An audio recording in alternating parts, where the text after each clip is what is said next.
বাংলার নতুন নববর্ষ আসতে কিন্তু আর বেশি দেরি নেই। কোথা দিয়ে দেখতে, দেখতে একটা বছর কেটে গেল। এই মনে হচ্ছে কিছুদিন আগেই পয়লা বৈশাখ গেল, আবারও পয়লা বৈশাখ চলে এসেছে।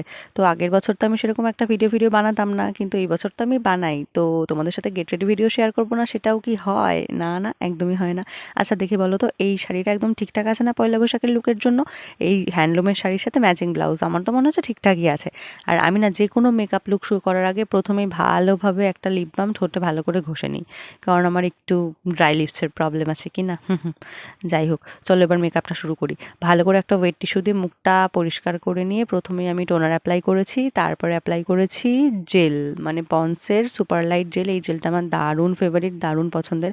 আর তারপরে একটা প্রাইমার অ্যাপ্লাই করে সোজা আমি চলে গেছি ফাউন্ডেশনে। ফাউন্ডেশনটা জাস্ট আমি ১ পাম্প নেব, ১ পাম্প মানে ১ পাম্পই। ওইটুকু ফাউন্ডেশনই কিন্তু একদম যথেষ্ট। বেশি প্রোডাক্ট খরচা করার কোনো প্রয়োজন নেই। আর যেহেতু গরমকাল, এখন ম্যাট ফাউন্ডেশন ছাড়া তো কোনো কথাই হবে না। আমি এখানে ফিটমির ফাউন্ডেশন অ্যাপ্লাই করেছি। এই ফাউন্ডেশনটাও না জাস্ট দারুণ। এই ফাউন্ডেশনের টোনটা আমার স্কিন টোনের থেকে ১ শেড, আই থিংক ১ শেড, আমার ঠিক মনে পড়ছে না। ১ শেড হয়তো লাইটার হবে, ১ শেড কি ২ শেড হবে। তো যাই হোক, অনেক কথা বলে ফেলেছি। এরপরে আসছে কনসিলারের পালা। কনসিলার অ্যাপ্লাই করেছি আমি সুইস বিউটির। এই কনসিলারটাও না কম রেঞ্জের মধ্যে দারুণ কিন্তু।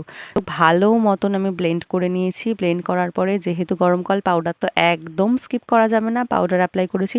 আর যে কোনো প্রোডাক্ট অ্যাপ্লাই করলে মেকআপের সময় অবশ্যই সেটা কিন্তু গলা প্লাস কানে অ্যাপ্লাই করতে একদম ভুলবে না। নাহলে মুখ সাদা কান কালো গলা কালো দেখতে একটা কেমন লাগবে না? হি হি।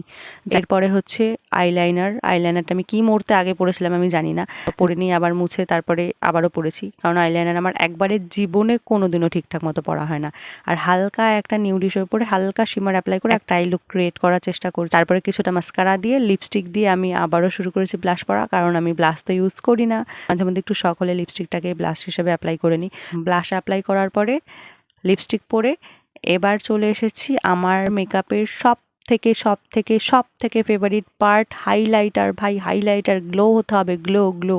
এই গ্লো ব্যাপারটা যে আমার কি ভালো লাগে কি বলবো তোমাদেরকে। তো এবার দেখে বলো তো আমাকে কেমন লাগছে।